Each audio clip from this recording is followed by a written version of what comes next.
How's it going, lads? Marshall here, and welcome to another video on the channel. Now what we're going to do today is we're going to run through my target squad for the FUT Champions game mode.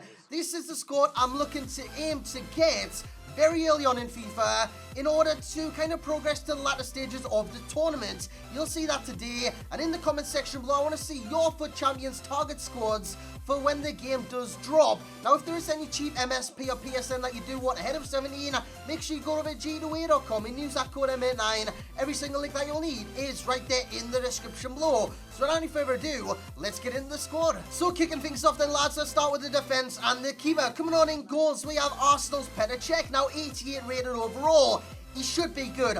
Along with De Gea, along with Buffon, along with Neuer, he should be one of the better keepers in the game. He's now 88 rated overall. His diving will be good. His reflexes will be good. His positioning should be immense. 88 rated. Again, I say should very loosely. He should be amazing. On FIFA 17, then we move over to the right back. Dani Alves, he made the switch from Barcelona to Juventus in the summer. I think it was a free transfer. Again, he should be good. If his team of the year last year is anything to go by, he should be solid, and he should have another amazing season with Juventus. I mean, overall, for his normal card, he'll have the pace, he'll have the power, he'll have the positioning. He should be a great right back on the game, 85 rated. Then we move over to Chiellini. It's not even Chiellini, it's Bonucci. I was going to say it could be Chiellini, but I thought I'd go for Bonucci. I thought I'd go for the cheap option because there is more expensive players in the team. So I thought, you know what, let's get a cheaper one, a cheaper alternative to Chiellini, and it is Bonucci. Again, you look at his stats, he'll have the pace, he'll have the power, he'll have the positioning. He should be a cracking centre-back come FIFA 17. Then we have Laurent Koscielny.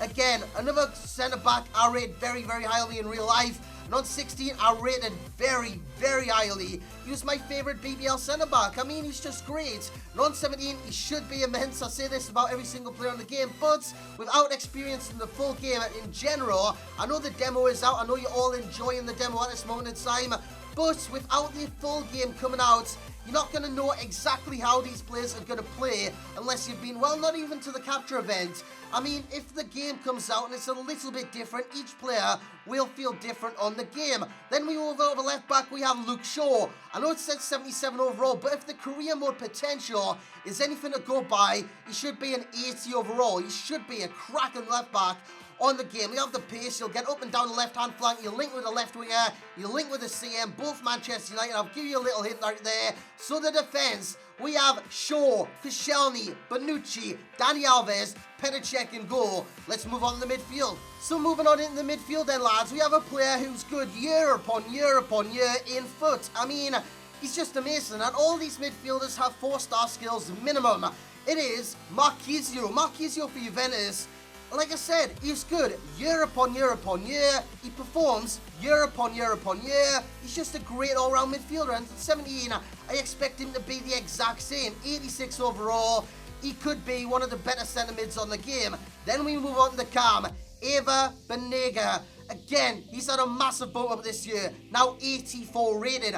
For Inter Milan. He's got the 4-star skills, he's got a 4-star weak foot, I think he's got medium to medium work rates. He should hover in the cam spot. Hopefully he moves away from these markers. If he does that, he'll be one of the most overpowered CMs or cams on the game. You can bet your bloody house on it. Then we move over to possibly the most overpowered centre mid on the game, Paul Pogba. I know I had him in the last one as well. I just can't wait for this card. And if I do get him, I'll be keeping him. 5-star skills, 4-star weak foot. He's got everything for a centre mid on the game. He's got the physicality, he's got the pace, he's got the passing, he's got the shooting. He should be the perfect centre mid come FIFA 17. So there is the midfield. Pogba, Banega, Marquinhos. If you want a cheaper alternative to Pogba, you can go someone like Schneiderlin or someone like that. Or you can possibly branch out and go for a different midfielder, maybe the most physical player on the game in Fellaini. But again, I could change the left-hand side. I know it's Manchester United based.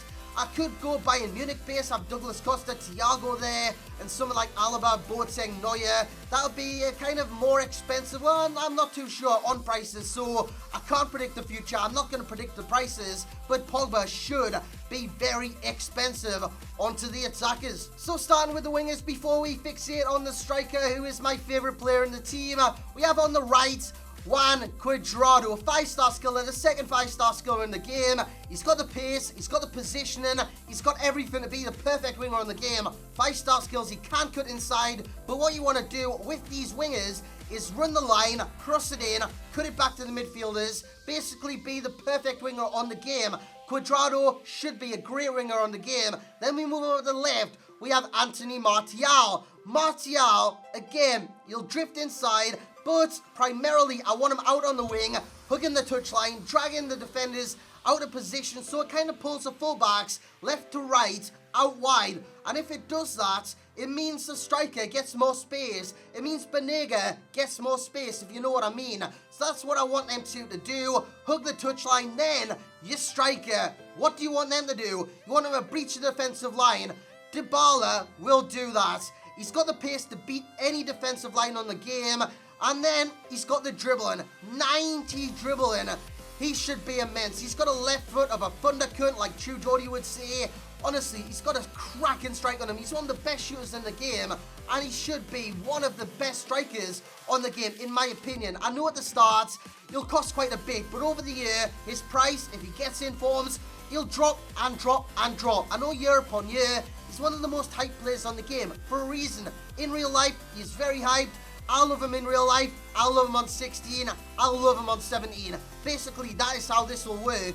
And guys, there is a team. On the wings, we have pace in Cuadrado, in Martial. Up front, we got the skill, we got the finishing, we got the pace in Dybala. Then the midfield are full of powerhouses. Banega, Marquisio, Pogba. The defense, Luke Shaw, who should be an 80 rated, Koscielny, Bonucci, Dani Alves, Petacek. There is my FUT Champions squad. Like I said, it's got most of the things I look for in a team. It's well balanced.